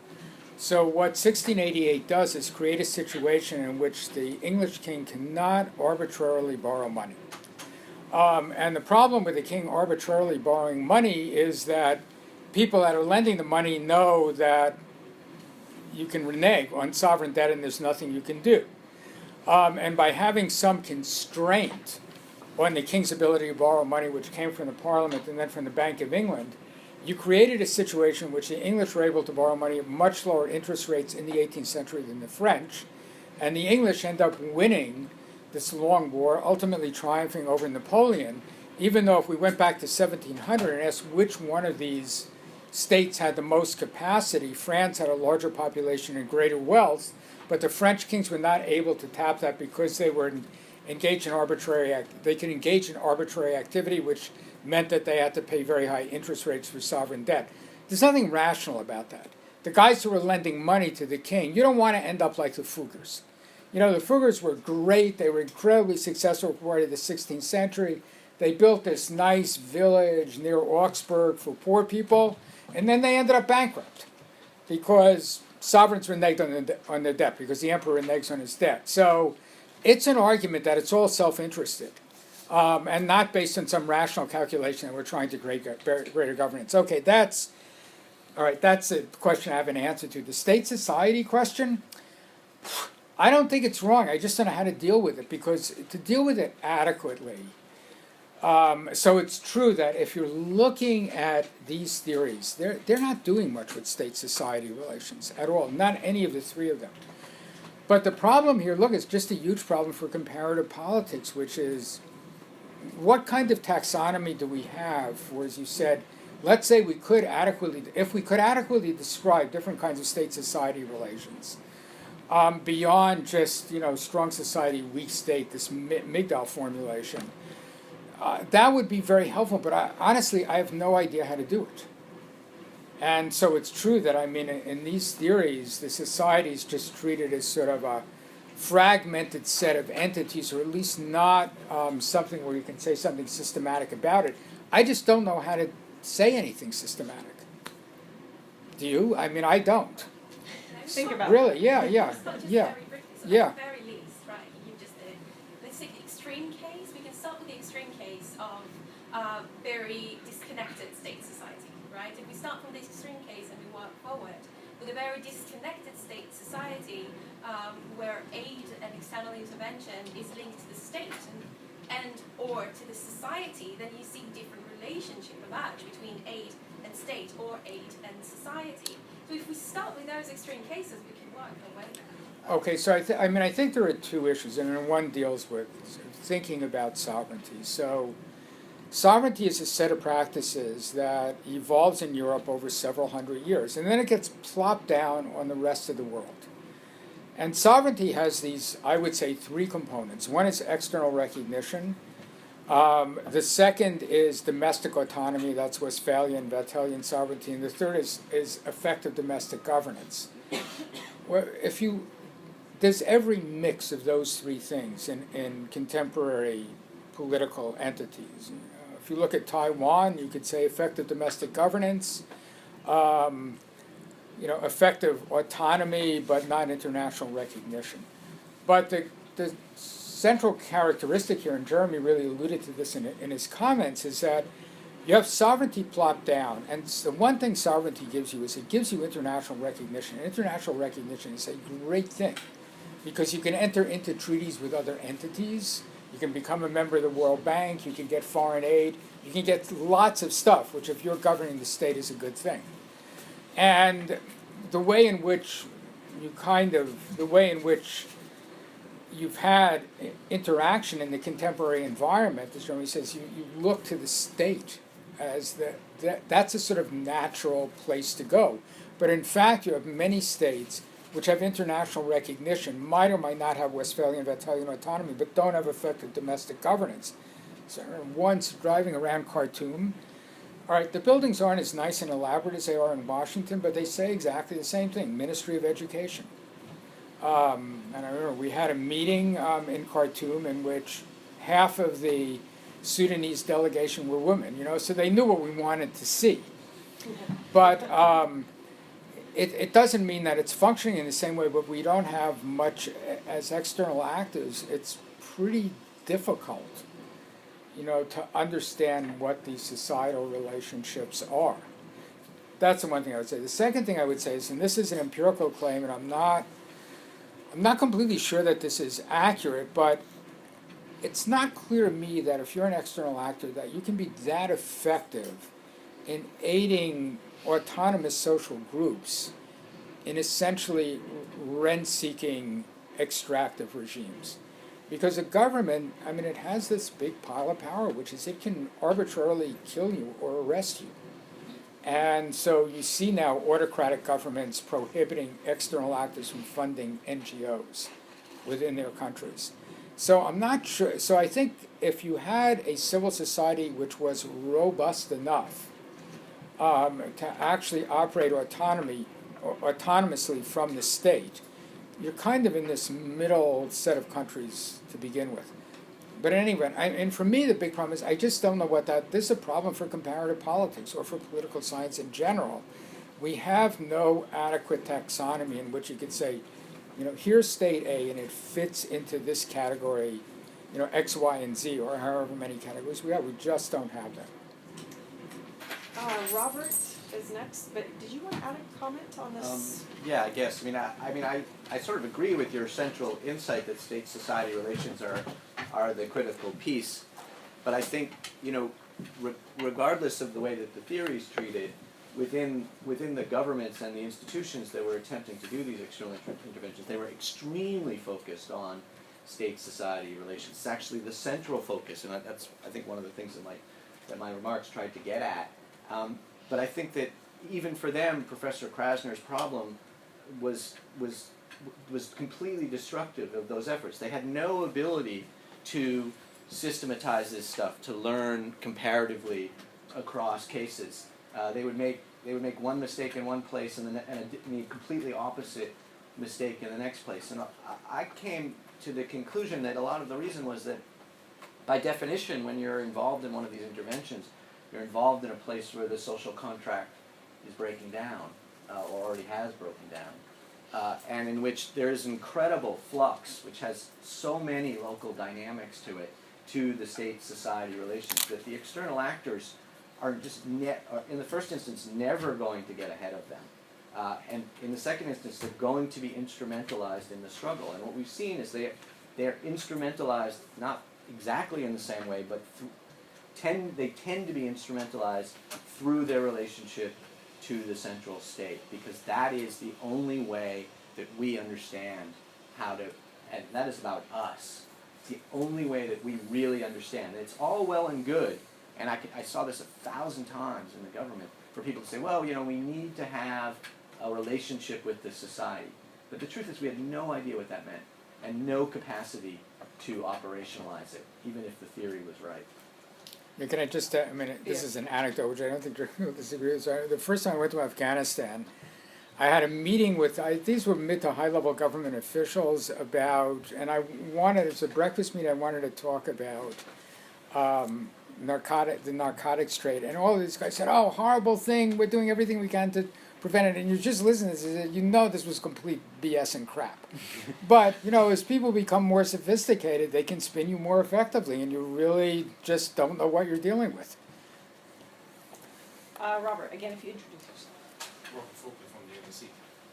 Thank you very much for a fascinating talk, Professor Krasner. I wanted to ask you, or invite you to comment on the use of theory, social science theory, in the way we think about development, societal development.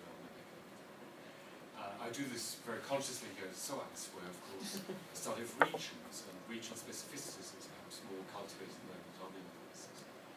And I'm struck by the way you described modernization theory, which, of course, is always the big target for anyone who thinks theory is often abused in explaining economic development. Modernization theory, as we all know, try to explain all developmental paths according to one simple model. Being presently discovered they did not develop according to one simple model. So I wonder to what extent perhaps part of the problem in the way in which we thought about development, and part of the problem in the way in which some countries like the US have sought to export certain models has been an overemphasis on the one model, the one theory. Does this come back with a return to rational choice as a kind of new synthesis? Is there a danger that we lose again the critique that has emphasized specificity, cultural, regional, and geographical? All right, well, I would say, and let me speak here for the U.S., and I'd be interested in Germany's reaction. One thing I never worry about is that academics are screwing up American policymaking that much, because, at least in an American context, people in government don't give a rat's ass about what academics are saying. So, if you're in government and someone referred to you as professor in Washington, doomed. That was it, you were finished. It was never Professor Rice, it was always Dr. Rice. Now, I think that's, in Germany, there's kind of more respect for academic thinking. But at least in the American context, I think more of the problem is that these theories are there, but they're inchoate and implicit. So I think people are, I think modernization theory and institutional capacity is what explains almost all of almost all the things that the U.S. has done. But people would never say that they're operating according to some theory. They would be kind of, assume that this was true. If we can just get economic development going, everything will be great. And we're going to, get these people we're going to give them better packaging so that they can sell their lettuces to supermarkets in Texas. So I think the American problem is more that is a kind of obliviousness to alternative explanations. Where if you had a little bit more explicit, if you thought about things a little bit more explicitly, it might be better, but by and large, I don't think that happens very much. I don't know if that was your sense as well. Yeah, well, when I was in the government, I definitely used all of your theories, but I didn't admit to it. That's so it. Right. That's a sort of exactly influence, right. Exactly right. So I think that's consistent with what you're saying. I think it's true that I think that theories are quite important in at least U.S. policymaking. They're often not academic theories. They often come from all sorts of places, occasionally from academics. But I think that they're important in the way that maybe in the way that you were describing. It's not a coincidence that at any given moment there is sort of one Gesamt concept that is sort of overtaking the U.S. government approaches to these problems. That Gesamt concept might change from time to time, but at any given moment there is kind of one. And the reason I think is because it needs one. It's the only way that it can, as an internal organization, this is why I think the focus on the intervener is so important. It's not that anybody in the U.S. government thinks that modernization theory makes sense or that it doesn't have all the flaws that have been identified by Professor Krasner and numerous others. But for a large organization like that, there's so many pieces that can never be coordinated. To undertake a task like this, it needs a simplified theory. It's not so important that the theory be right, because let's face it, the theory is never right. What's important is that it's simple enough and close enough to right that it can actually communicate something to all of the pieces of the government so that they can operate in a sort of schematic way on the same page. And that is, without that, you just have chaos. And so to come to the government, as academics often do, and say, well, there's a problem with your theory, is to miss the entire point of why they have one. Yeah, Did you can I have just? finger? Oh, sorry. Go ahead. Yeah, can I just add? It's what Jeremy said in his formal remarks. One, you have this problem of organizing the government, and then you also have this problem of being able to sell whatever you're doing to the public, and that has to be an elevator conversation. So you need something that not only people in the government get, but people in in your electorate also get it.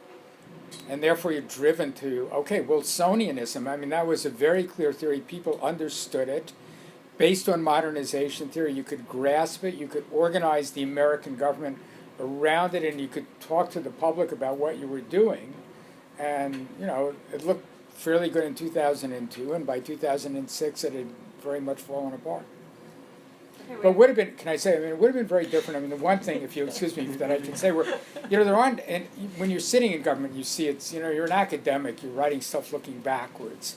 It's much easier than trying to think about what you should do going forward.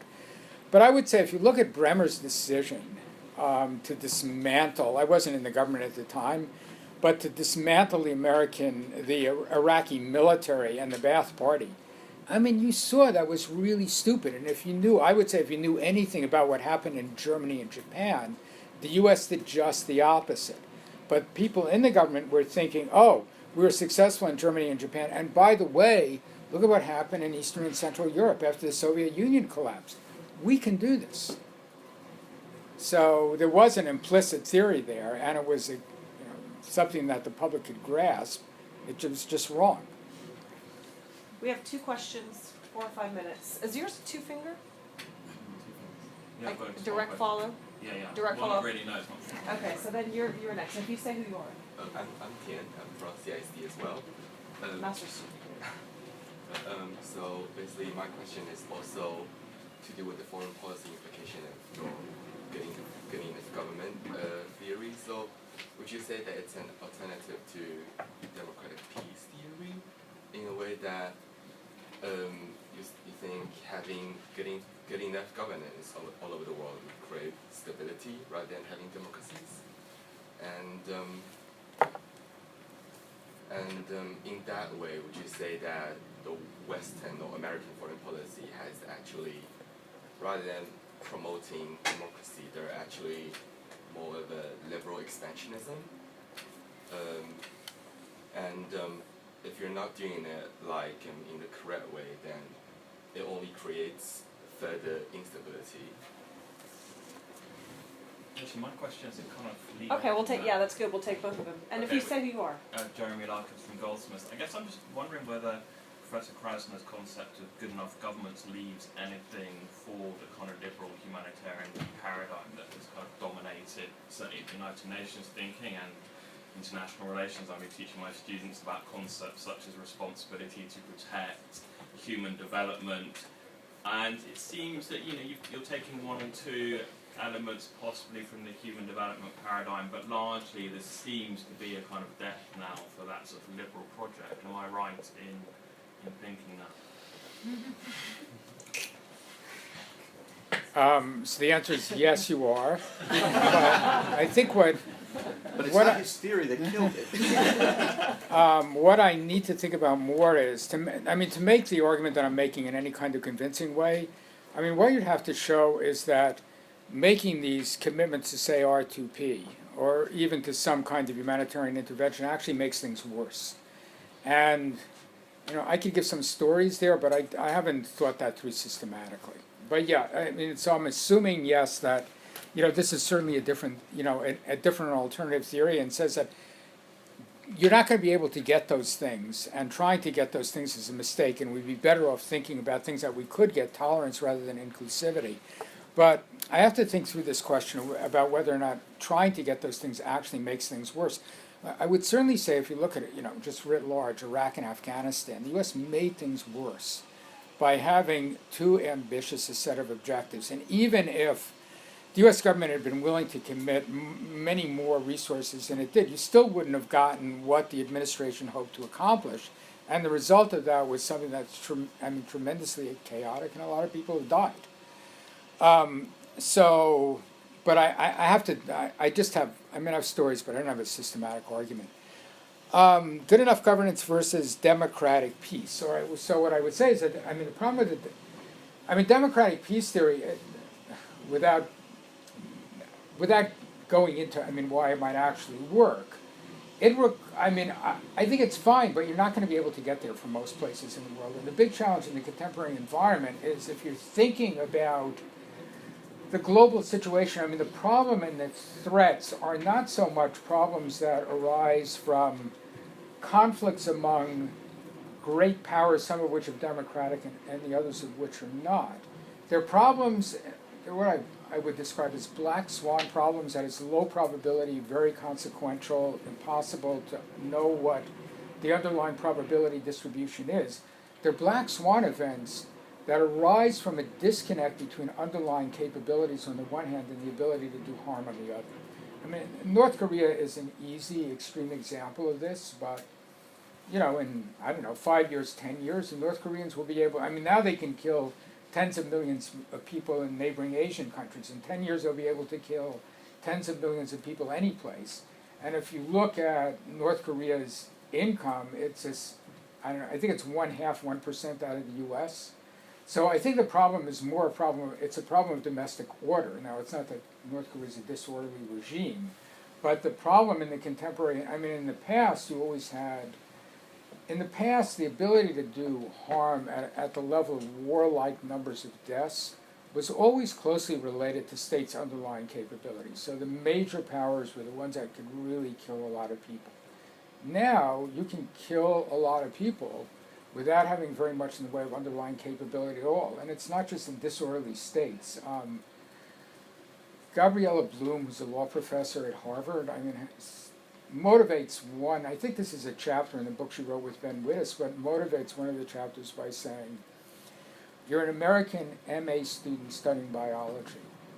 you're really angry at the world. You get the snippets of the smallpox genome from a number of different laboratories, you put them together, you infect yourself, you go to an international airport, and you cough on a lot of people. And then you go home, and 2 weeks later you die, by which time you started a global pandemic. So you're looking at a situation in which, with relatively limited capabilities, there are actors, some state and some non-state, that can really wreak havoc, which is not what the democratic peace theory is trying to address. We have a two-finger here, and then does anybody else have anything they wanted to say before we going once, going twice? What is Trump's foreign policy? Okay, no, wait. A two-finger, we got that one. If anybody else has anything, quickly get your hands up, and then we'll give each of you a moment to close. Steve, if you say who you are. Yes, Steve Hopper from the Politics Department, and I co-direct the CCRJ with Leslie.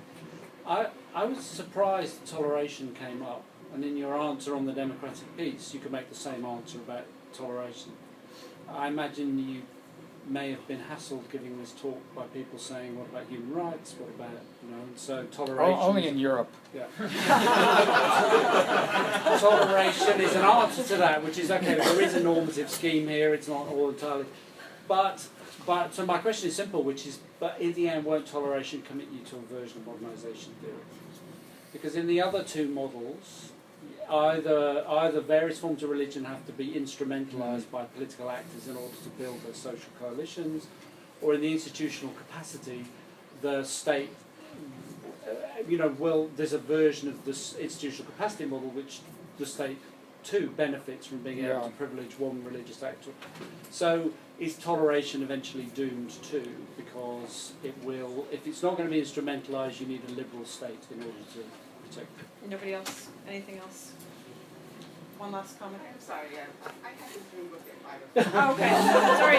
Okay, we'll be 2 minutes. Thank you. We'll be 2 minutes and then we'll be done. Okay, if you take the last, actually, if we let Jeremy say something and then we'll let you say the last thing.